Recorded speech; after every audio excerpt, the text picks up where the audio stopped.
everyone. Today I want to talk about a subject that is near and dear to my heart and something that I have done a lot of personal research on for myself and also for my clients. And that is developing a personal mental health routine. So today I'm going to share with you what my mental health routine is. So the first thing that might come to your mind is routine. What do you mean routine? Isn't mental health just a given? And that's sort of how I kind of assumed that it was for most of my life. And then I would go through some hard times and wonder why were these things happening to me that were so difficult to work through and deal with, all of these emotions. And so I kind of have learned to think about it like this. You brush your teeth every day, right? So if you stopped brushing your teeth, would you be surprised that you started to have cavities or gum recession or bad breath? Probably not. It would seem pretty logical.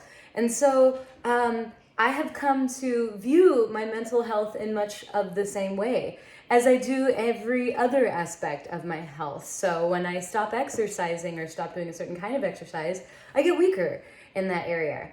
And if I stop doing things that support my mental health, then I start experiencing higher levels of anxiety or depression or just self-destructive behavior. And throughout my life, those symptoms have been different. So it's been a little bit confusing to isolate, oh, this is because I went off of my routine. But I would encourage everyone out there to consider the possibility that there are certain things like brushing your teeth that you would want to do for your health. And that includes your mental health. I think that a lot of modern society works against us in terms of mental health because we are using technologies that our brains are not used to, things like even social media and the internet, video games. This is affecting our brains probably differently because we in human history didn't have these things before. Also things like, disrupting our day and night cycles by having lights on in our houses and on our devices, having really high octane, calorically dense foods available that are highly, highly addictive and high in things like pro-inflammatory oils and sugars and salt and things like that, and having those foods available to us all the time where we can overconsume and create imbalances in our gut. And our gut has a very significant influence on not only our immune system, but on our brains. So there's a whole lot of data out there that I'm actually not going to be offering you. And sometimes I do offer the data in workshops and things like that. But just to suffice it to say, if you wanted to do some research on this, I will give you a few points to look up. And you may be finding yourself in the rabbit hole of information which hopefully can help you arm yourself with strategies that will help you also maintain optimal mental health throughout your life and all of its ups and downs. And certainly this past year, the reason I'm making this video is because this past year has been absolutely one of the most challenging years for my mental health and almost everyone else that I know. The stress, the uncertainty, the lack of human connection, the divisiveness of the internet and politics and everything else has been, I think, exceptionally stressful, and that means exceptionally challenging for our mental health collectively. So these are the things that, fortunately, I had a lot of these strategies going into this dark time, but I really doubled down on them and was really, really thankful to have them. And I also have tried to transmit any useful information that I have found useful out to my students and my friends and my clients and my family. So Here goes. The first thing that I find extremely helpful for my mental health is exercise. If I don't exercise, I am much more likely to oversleep, become depressed, feel listless, feel anxious. And the types of exercise that I do are pretty varied. There's a lot of studies on exercise and depression. I would recommend that you dive into that if you are interested. But I do various things such as cardiovascular exercise, running, cycling. When I have a pool or a water source available to me, I swim. I do high intensity interval training, but as well, I do various resistance training. Sometimes I'm in a weightlifting phase. Right now, I'm really enjoying my flexibility training, which includes a lot of strength and a lot of having to hold your own body up, handstands, and as well, I do a lot of stability exercise like yoga, Pilates, and things like that. So I also, in previous videos I've explained this, but I try to keep all of those exercise styles balanced. So I'm not doing one thing all day, every day, and then neglecting other types of training. The second thing that I do that is extremely important for me personally is I spend time in nature. So you can see that I like to surround myself with plants, not just for aesthetic reasons, but because, of course, they purify the air. And being in nature around plants and animals is extremely therapeutic for me. So I make a point to go out into nature, if not on a daily basis, then certainly on a weekly basis. And I have friends and my partner who enjoy camping or going out and doing things in the snow, doing things in the rain. By the way, I don't let the weather stop me because, as they say in some parts of the world, there is no bad weather, there is only bad clothing.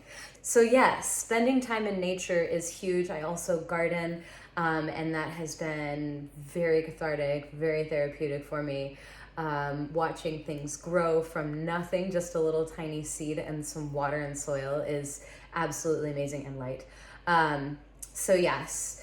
And then as well, what I have had to learn how to do much better in my life is sleep. So it took me several years, and some health trackers have helped along the way so I could gather data about myself and see what is working and what isn't working, but also just a lot of self-study and trying different strategies for good sleep hygiene. I do have a pretty regular schedule now. Of course, while touring or traveling, that is less easy to maintain, but I had other ways of combating that. And I got so good at traveling and sleeping well that I actually was able to pretty much stave off all symptoms of jet lag.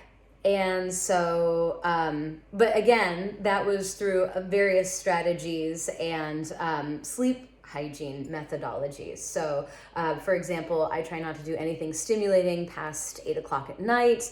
And as much as I love learning and reading articles and listening to scientists, and even reading books, if it's too stimulating, I kind of try to stay away from it. My favorite thing to do late at night, because it's boring, is clean the house. So, as well, my nutritional regimen is also designed for optimal mental health. And from what I have learned about my own body and also about nutrients in general, I make sure to really try to include foods that are high in healthy fats, as the brain loves them. I also found out through some genetic testing that I have a few gene polymorphisms that predispose me to lower choline levels.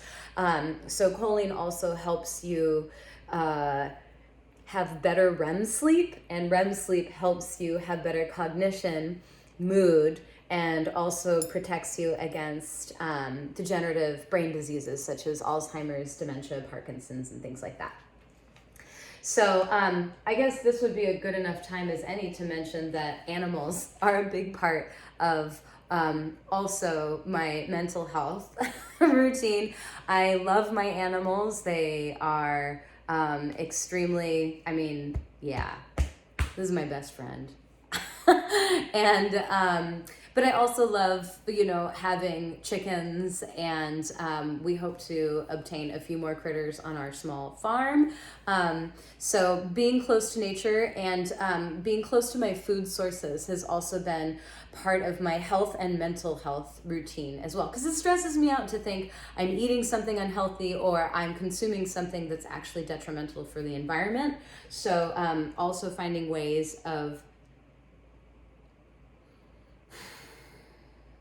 being closer to the environment and being more protective for the environment while keeping myself healthy has been really useful. And foraging has been part of that. Learning about the plants in my area that I can just go out, even in my backyard, and eating weeds or making teas or tinctures out of things. And with that, every diet is a little bit imperfect, right? So I do definitely supplement with vitamin D, also because I live in an area that's very northern. It's like only 4 o'clock, and if you can see out there in that window, it's very dark. So yes, I make sure to supplement with anything that I think that I'm not getting enough of in my diet. And that changes from time to time. So really, vitamin D I can be very specific about, but the other supplements, it's kind of depends on what I'm getting in my diet and what I'm not getting in my diet.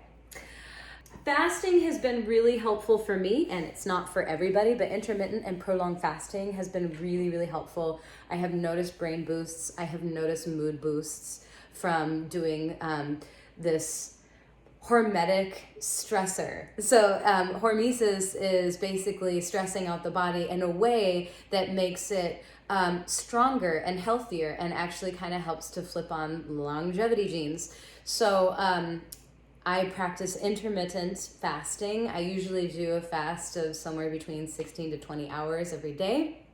And then I do a prolonged fast quarterly. I just finished one that was 5 days. But my prolonged fast tends to be anywhere between 3 and 6 days, maybe 7 quarterly.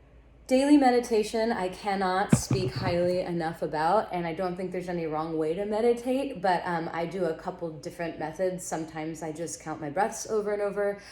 Sometimes I focus on a specific intention. I do practice a method called Tonglen, which is also known as the loving kindness meditation from the Tibetan Buddhist tradition.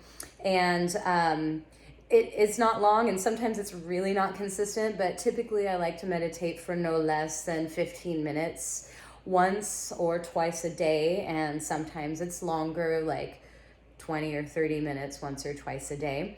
And there are some really amazing studies out there about how meditation changes the brain and does things like shrinks the amygdala, which is the kind of one of the producers of anxiety in our brains. So you can actually shrink that guy and hopefully feel less anxiety through daily meditation. And that study, I believe they did 40 minutes for 40 minutes a day for I can't remember if it was 6 or 8 weeks, but anyhow, look it up. Meditation changing the brain. There's some really good clinical studies on that.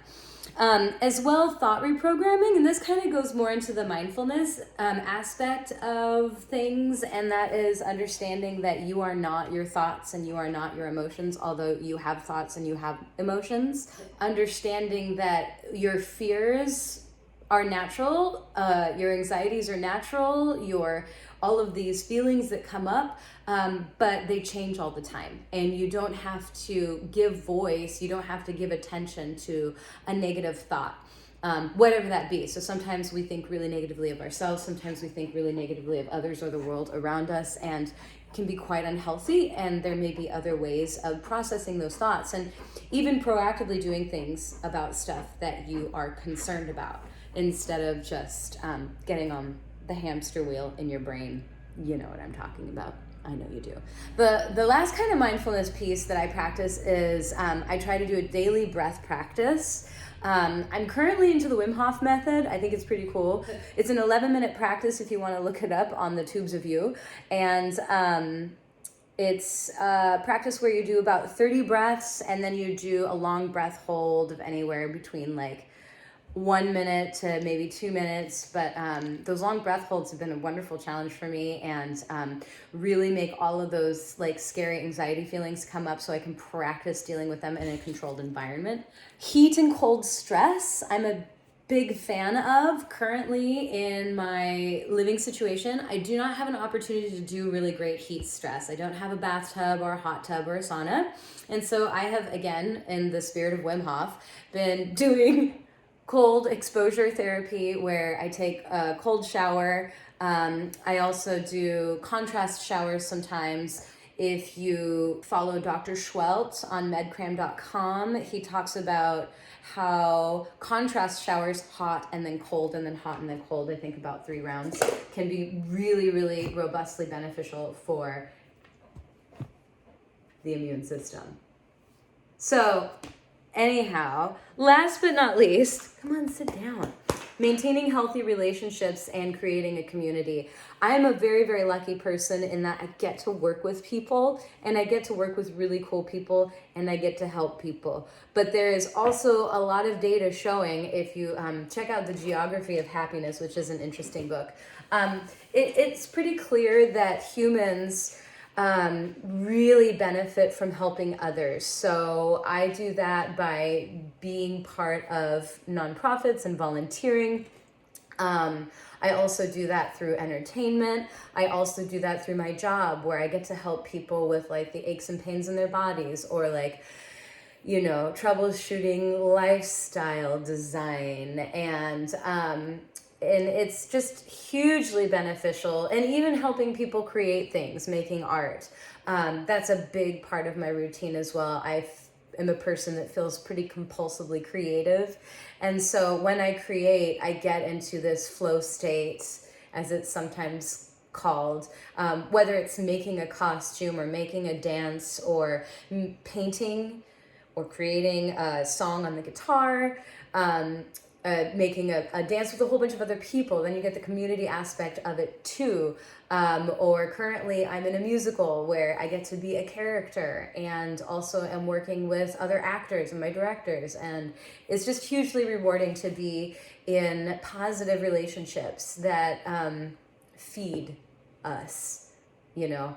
And it's important also, I think, to heal relationships. So that has been a big focus in my life, because let's face it, you don't get to choose your family members, or sometimes things happen between friends or partners, husbands, wives, children, parents, you know. So, and those are the challenges that really open up opportunities to strengthen relationships, and that's extremely rewarding. So yeah, the interesting thing about all of this stuff is actually a lot of these, especially these behavioral strategies, they decrease inflammation, and they also improve immunity. So there's an interesting intersection between general health, decreasing immunity, decreasing inflammation rather, increasing immunity, and I think it's really cool, because when you implement any of these lifestyle factors, you know, even if it's just exercising, you're actually benefiting in a multitude of ways. It's not just, yeah, you'll look better, you'll feel better, but mentally you will be better, and emotionally you will be better, and you'll be stronger, and you'll be able to live longer with less disease. So hope that this gives you a few ideas as to what you can do for yourself. And yeah, good luck. Let me know if you have any thoughts in the comments, or shoot me a message at ashleylopez.com, and I'll see you next time. Bye.